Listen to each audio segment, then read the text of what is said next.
Chào mừng các bạn lại quay trở lại với kênh YouTube của xbsport.vn. Ở video này mình và Nguyên sẽ tiếp tục đi review cho các bạn một cái dòng vợt mang cho mình những cái công nghệ mới của nhà Victor, cũng giống như là một dòng vợt mà nhà Victor nói đây sẽ là cây vợt gọi là tốc độ cao nhất của họ.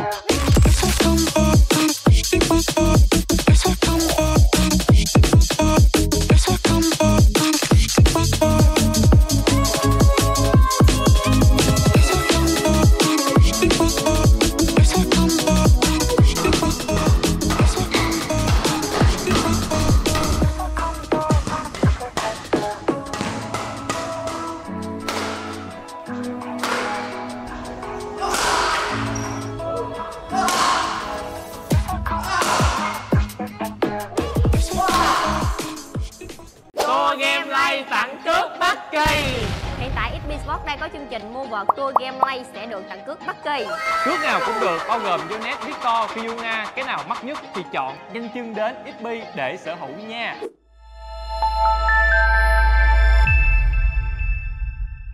Thì đây là dòng vợt mới nhất của nhà Victor nha các bạn, có tên là Aura Speed Phantom. Và những cái dòng vợt Aura Speed là những cái dòng vợt nó sẽ thiên về tốc độ phản tạc nha các bạn nha. Và mình cùng nhau điểm qua cái ngoại hình của nó ha. Nguyên, em thấy sao?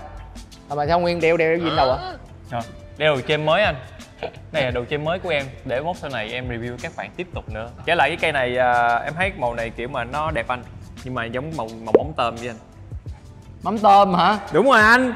Phantom là mắm tôm hay là màu tím gì? Đúng rồi anh. Mốt cái này phải đặt đội tên là mắm tôm chứ không phải là Phantom nữa. Nhưng mà em thấy màu này đẹp không? Với em thì màu này đẹp không? Đậm thêm xíu nữa thì có thể nó sắc sảo hơn, nhưng mà gì cũng ok rồi. Nó không có đậm được, nó là Phantom mà sao nó đậm được em? Đúng rồi hả? Mắm tôm lấy gì nó đậm được? Không, Phantom là kiểu như là bóng tối đồ em, bao trùm rồi, cho nên em thấy cái màu tím nhưng mà nó sẽ bị tối không? Nó sẽ bị tối màu. Nó giống như cái sự huyền bí đồ á. Đó. Chứ nó không phải màu sáng được, màu sáng thì nó không còn chữ tôm nữa em. Ok. Nhưng mà trước mắt thì đây là một cái nước sơn màu nhám nha các bạn nha, nước sơn nhám đó. Và cái nói chung là cái màu này nó cũng khá lạ mắt, nhưng mà đặc biệt là nếu mà anh nghĩ là mình cầm mà mình đánh, mình nhìn từ xa thì có vẻ là nó sẽ không quá nổi bật, tại do nó bị chìm. Đó ý em nói là vậy đó. Nó bị chìm, nghĩa là không được nổi bật với lại mọi người xung quanh thôi, chứ cầm gần á thì lại thấy là nó đẹp. Nhất là những cái họa tiết các bạn, trong đó có cái họa tiết cái chữ Phantom á, nó làm 3D ha. Đó, nó làm những cái chữ 3D là nhìn nói chung là nhìn nó khá lạ mắt. Đánh giá chung, nhìn gần đẹp, nhìn xa chìm nha các bạn nha. Nhìn xa chưa thấy giống cây nào ta? Chưa thấy giống cây nào. Có giống cái cây Ryuga, cây Ryuga 2 cũng tím nhưng mà cái màu tím kia là nó khác, cái màu tím kia nó sáng, giống như em nói, màu tím kia nó hơi sáng hơn xíu. Màu tím này nói chung là đối với anh nhìn anh vẫn phân biệt được đó, chứ anh không có bị nhầm giữa hai cây đâu. Các bạn nhấn bấm like, subscribe cho clip nha. Còn nếu thắc mắc gì comment dưới mình làm hết. Ok. Rồi mình cùng điểm qua công nghệ của cây vợt này nha các bạn. Thì đối với một cây vợt cao cấp của nhà Victor thì sẽ không bao giờ thiếu đi những cái công nghệ đặc trưng như là Pyrofill, Hardcore Technology ha, là giúp hấp thụ sóc đó, giúp cho cây vợt đó, nó được trở nên gọi là nhanh nhẹn hơn. Và ngoài ra thì cũng có những cái công nghệ cũ giống như là Dynamic Shot, là những cái công nghệ dành cho những cây vợt và thiên phản tạc các bạn, sẽ làm cái viền vợt nó cảnh vát theo lưỡi dao. 3 cái công nghệ mới rất là đặc biệt đó mà nhà Victor đem lại. Đầu tiên thì chúng ta sẽ đến với lại BBO High Performance Fiber. Thì cái công nghệ này á, nó sẽ giúp cho các bạn á, nó tăng cái khả năng truyền lực, nó giống như kiểu cảm giác trợ lực các bạn, tăng cho các bạn khả năng kiểm soát cái cầu nó tốt hơn đó. Và cái nữa là Nano Aerogel. Nano Aerogel này nó là một cái vật liệu rắn, có nghĩa là một vật liệu cứng nhưng mà nó lại là nhẹ nhất thế giới nha các bạn nha. Mình nói câu là vật liệu rắn nhẹ nhất thế giới luôn, cho nên là họ sử dụng vào đây có một cái bài điểm á, họ sử dụng cái vật liệu đó làm cho cái cây vợt này á nó trở nên cứng hơn nhưng mà nhanh hơn. Đó, cứng ở đây cứng không có nặng, tại vì khi cái gì nhẹ thì nó sẽ nhanh, nhưng mà ở đây là vừa cứng vừa nhanh. Đó cái là một cái điểm rất là đặc biệt. Và cuối cùng nữa là cái điều đặc biệt nhất của cây vợt này mà mình nghĩ là hiện tại nay là chỉ có trên cây vợt này có, đó chính là 5mm, là cái viền vợt này nè em. Viền 5mm cái viền của cái vành vợt này em nhìn thấy nó mỏng dính không? Nhìn thấy ghê không? Giống như đợt Victor đã có làm một cái đũa vợt á, nó mỏng nhìn thấy ghê, thì bây giờ chuyển lên trên vành vợt đây. Và thật sự là nếu mà nhìn đây thì cảm giác rất là khá đáng sợ các bạn nha. Cảm giác cây vợt nó có thể giống như là nó bị mỏng quá rồi. Cái này mà giống như kiểu là chỉ cần một sự va chạm nhẹ nào đó thì cây vợt này sẽ ra đi chẳng hạn vậy á.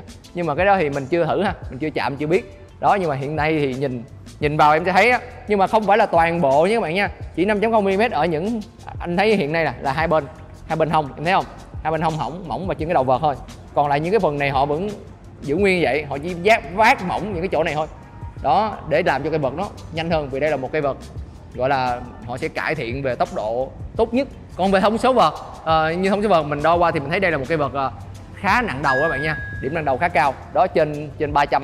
Cái điểm nặng đầu cao này nó đem tới cho cây vợt này một cái swing cũng khá lớn nha các bạn nha. Còn về độ cứng đũa vợt các bạn nha, ở trên này nó sẽ có một cái thang đo độ cứng luôn, thì nhìn vào đây thì độ cứng có vẻ là không quá cao đâu các bạn, và độ cứng chỉ hơi cứng hơn trung bình một xíu thôi. Rồi đầu tiên em đánh xong em cảm thấy như thế nào? Ngon nhất á là phần mà gọi là phản tạc trước anh. Kiểu mà nó giúp em nhanh hơn. Ê mà cây này lạ lắm nha, em cảm thấy là như đây nói, nếu mà cây này nặng đầu á mà sao em cảm nhận là nó nhẹ nha, chứ không phải là kiểu mà nặng đầu mà nó nặng như mấy cây vợt khác. Cho nên là kiểu mà khi em phản tạc á, cái đầu vợt em nó linh hoạt lắm, nó nhanh lắm, kiểu mà giúp em quýnh nó thoát hơn nhiều. Mặc dù là mang được cái đầu nặng, nhưng mà là kiểu mà khi mà dí ra vừa nhanh mà cũng vừa có sức nặng nữa. Lúc mà anh mới cầm vào cũng vậy á, anh cầm vào thì chưa có cảm nhận gì, nhưng mà vừa vào một cái quả tạt cầu đầu tiên á, anh bất ngờ luôn, quên là sao nó nhanh dữ vậy. Tiếng nó cảm giác là nó cho một cái tốc độ, mình bị giật mình với một cái tốc độ đó luôn, và nó đem cho anh lại một cái cảm giác là anh cảm giác anh muốn quýnh cầu nhiều hơn, cảm giác như là mình cầm cây vợt này cái mình nâng cao cái tốc độ mình lên luôn. Nó quá linh hoạt, có nghĩa là vào cái anh tạt cái đầu tiên anh cảm giác như là sao nó nhanh dữ vậy, nó nhanh nhất từ trước tới giờ luôn nha. Cái này anh sẽ công nhận nó nhanh nhất từ trước giờ trong tất cả các dòng vợt anh cầm luôn, thì nó cho anh một cái tốc độ ra vợt, anh phải sử dụng cái từ là bất ngờ, khá bất ngờ với một cái cây vợt nó ra tốc độ nhanh như vậy đó. Về cái phần phản tạc, cho nên là lúc nãy là phản tạc là cảm giác là trời ơi, nó kiểu là nói chung là em dùng từ ngon á, ngon thật sự các bạn nha. Cái này thật sự nha, các bạn đánh phản tạc các bạn thấy nó rất ngon luôn. Mà giống như Nguyên nói là nó nặng đầu các bạn, thường đối với những cái vợt nặng đầu á, nó sẽ không mang lại cho mình một cái cảm giác nó thoải mái trong cái chuyện linh hoạt, đúng không? Nhưng mà mặc dù nặng đầu nhưng mà cầm vào lại cảm giác là nó không có bị khó khăn trong cái việc mà các bạn xoay trở mặt vợt hay xoay lên xoay dưới, đúng không? Và tại vì em cảm nhận nha, ví dụ khi mình chụp tạc á, khi mình đầu dập mình tới đây đúng không, thì cái mặt vợt của này nó có một cái như là khi mình quýnh chạm cầu á, một cái độ cong nhẹ, nó đẩy cái cầu á đi nhanh hơn, nó cắm hơn. Đó chính là anh nghĩ đó là những cái công nghệ mới mà họ tích hợp lên, cộng với là cái việc cái đũa vợt này á nó không có quá cứng nha. Thường thì giống như trước đó anh có từng nhận xét về những cây vợt phản tạc á, thì thường cái đũa vợt càng cứng á thì nó sẽ cho mình một cái tốc độ mình tạc nhanh hơn, tại vì nó hồi lại. Đúng rồi, không nó cứng quá nó không cần phải hồi, em sẽ quýnh liên tục được, nhưng mà đằng này cây vợt này á nó không quá cứng mà nó vẫn cho mình được một cái cảm giác, có nghĩa là mình đánh cái cầu nó đi rất là đi. Những quả phản tạc nhưng mà là cảm giác hồi cũng khá nhanh á. Mà nó bị rung không? Không, bị rung. Anh không cảm nhận rung. Em cũng vậy. Mặc dù là độ cứng không quá cứng. Đúng nha. Đây là điểm mà em thấy hơi lạ. Sang cái phần mà kiểu mà khi anh quýnh cầu trên cao anh thấy sao? Đối với cái quả cầu trên cao lại tiếp tục bất ngờ nữa. Mình gọi là mình test những cái cây vợt á, nó thiên phản tạc thì mình biết chắc chắn là vào cái phản tạc chắc chắn phải ngon rồi, tại vì sinh ra là để tốc độ, sinh ra là để phản tạc. Nhưng mà khi đánh lên cao, cầu vẫn đi. Cầu vẫn đi, và cầu đi khá nhanh nữa. Nó cho mình cảm giác giống như là mình bứt tốc, mình cứ quăng cái đầu vợt ra, cái đầu vợt thoát dèo cái đầu vợt nó rất là thoát luôn. Thì không biết em có cái cảm giác không? Có anh, cảm giác là ủa sao mình quýnh cầu trên cao mà nó nhẹ mà nó cũng bay nhanh dữ. Em hắt mắt nữa, nó khiến cho cái cầu bay rất nhanh đúng không? Nó vừa kiểu mà nó không dùng vật lực quá nhiều mà nó còn lại bay nhanh, cảm giác như nó bay tới điểm mà mình muốn nữa. Nó cảm giác là nó đang đạt được một cái sự cân bằng, đúng không? Chứ không là từ xưa tới giờ mình bị câu chuyện nào mình phải dùng lực, đúng, hoặc là mình không thể dùng lực luôn, có nghĩa là nó nhẹ quá mình có dùng lực bao nhiêu nó cũng không bay, hoặc là nó nặng mình phải dùng lực nó mới bay. Nhưng bây giờ nó làm cho cái chuyện nó trở nên cân bằng, có nghĩa là mình vừa điều phối được, mình sử dụng một cái lực vừa phải mà cầu vẫn bay nhanh bay đi. Nói chung là đối với cây vợt này mình đánh giá rất cao các bạn nha, về gọi là cái sự cải thiện cái công nghệ này, cái công nghệ thật sự là rất là ngon luôn á. Làm sao mà đánh cầu ngang vẫn nhanh mà lên cong nó cũng nhanh. Cong nhanh ở đây á, đối với những cây vợt kia các bạn, cong nhanh là những cái vợt kia các bạn chỉ có thể là ra đầu vợt nhanh, nhưng cái cầu của bạn á nó vẫn không hề thể hiện về tốc độ bay nhanh, đúng không? Nó giúp cho mình ra vợt nhanh thôi. Còn ở đây á là mình cái đầu vợt mình được ra nhanh mà cái cầu tốc độ nó bay nhanh nữa, bay rất nhanh luôn đó. Do nên là lúc nãy á cho những cái pha mà anh đứng đối diện anh phòng thủ khi mà em đập á, trời ơi, anh nói thiệt cái cầu bay khủng khiếp luôn, nghĩa là vừa đưa quả cầu dèo. Lúc anh đập em có bị cảm giác không? Có anh. Kiểu mà mặc dù kiểu mà em thủ em biết sợ những người đập quá nhanh để mình thủ không kịp. Còn cái này nó bất ngờ hơn, mức mong đợi của em nó còn nhanh hơn, nữa em thủ không có ra được luôn. Tức là kiểu mà nó lại không phải là câu chuyện là nặng, đúng không? Đúng rồi, nó không có nặng mà kiểu mà rất là nhanh, cảm nhận là sao cầu nó bay nhanh như vậy. nhưng mà em phải trùng chân xuống một nhịp một lần nữa em mới thấy cái cầu đó là mới quýnh lại được bình thường. Đó, tại vì em không có sợ cầu mà đập nặng, tại vì cầu đập nặng á, đến một thời điểm nào đó nó sẽ dừng lại. Nhưng mà cầu đập nhanh á thì nó sẽ rút qua cái phần mà mình có thể đỡ được một chút xíu, cái là mình bị mất nhịp liền. Nó khiến cho cái cầu bị lao á, đúng không? Cái cầu nó bị lao tới, nó không có điểm dừng mà nó sẽ lao, nó nhấn tới. Đúng rồi. Cho nên là mà cộng thêm cái việc là nó quá nhanh, nó bất ngờ, kiểu là mình đang đứng thủ mà bụp cái cầu tới mình rồi. Tính tới hiện nay thì rõ ràng là mình rất bất ngờ với cái vợt này luôn nha các bạn nha. Đó, về tốc độ hầu như là theo anh đánh giá là số 1 hiện tại đó. Đúng. Nếu mà sau này mình sẽ được trải nghiệm một số cái dòng vợt nào nữa về phản tạc này kia đó thì mình sẽ có đánh giá lại, nhưng mà tới thời điểm hiện tại các bạn nha thì 2025 này có lẽ đây là cây vợt tốc độ gọi là khiến cho mình ưng ý nhất, bất ngờ nhất đó. Nhưng mà bây giờ mình sẽ quay tới câu chuyện là phòng thủ. Thì lúc em cầm bây giờ này phòng thủ em thấy như thế nào? Vì cái vợt này đo về điểm nặng đầu là nó có một cái điểm nặng đầu cũng khá cao nha. Khá cao, mà thân là cứng trung bình. Thì phòng thủ thì ok, nó cũng gọi là nhanh. Nó kiểu mà người ta đập vào á, thủ nó cũng ra được chứ không phải là kiểu mà nó chì quá ngay cái đầu vợt. Thường á những cái cây vợt á mà điểm nặng đầu quá cao á thì nó khiến cho cái việc mình dỡ cái đầu vợt từ dưới lên á nó sẽ khó khăn, tại vì nó bị nặng cái đầu. Thì em đánh cái vợt này em có cảm giác bị nặng như vậy không? Không, nó nhẹ hơn nhiều, đúng nó rồi, mát hơn. Thì đó là cái lại muốn nói tới nữa. Có nghĩa là thường một cây vợt nó cho cái khả năng cong tốt, một khả năng tốc độ nhanh, thì tốc độ nhanh nó mới bù cho cái việc em phòng thủ dưới này em dở thôi. Một cái điểm cân bằng tốt thì em mới phòng thủ được. Nhưng đây là một cây vợt nặng đầu nhưng phòng thủ vẫn ngon nha các bạn nha, vẫn ngon, vẫn linh hoạt. Và anh nghĩ đó là cái việc họ cải thiện được cái công nghệ vung vợt, cái tốc độ vung vợt nó nhanh á, nó khiến cho mình cải thiện được cái vấn đề, cho nên trong quá trình phòng thủ á, mình vẫn vung cây vợt ra nhanh được mà mình cảm giác nó không quá khó chịu. Mặc dù cái điểm nặng đầu đó nó sẽ bù qua cho những cái cú công, cú đánh từ phía sau. Anh lưới em cảm thấy nó nhẹ, thoát tay hơn, nó không có cùng mấy kiểu mà như là mấy cái vợt đầu nặng khác là phải có một chút xíu lực, cái này vô quýnh ok, lắc lưới ok. Nói chung là rất là kiểm soát. Đúng rồi, nhẹ nhàng, dễ kiểm soát.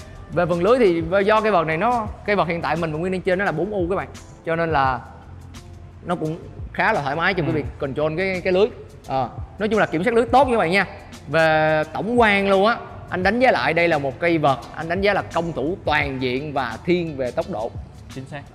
Và cái điều lớn mạnh nhất của cái vợt này á là tốc độ. Về một cái vợt phản tạc thường á, anh sẽ không khuyên những người đánh đơn chơi những cái vợt phản tạc, tại vì đánh đơn họ sẽ cần phải sử dụng lực, hoặc là họ đánh nửa cái sân sâu nhiều, họ thường bị ép phong đó ra sâu nhiều. Nhưng đối với cây vợt này các bạn vẫn chơi đơn được nha, tại vì nó vẫn đáp ứng được cho mình những cái cú đánh từ phía sau á, nó trả cái cầu được tới cuối sân mà không có phải sử dụng quá nhiều sức, mà nó sẽ bổ trợ về phần tốc độ, nó giúp cho tốc độ vung vợt nhanh lên để nó đẩy được trái cầu đi.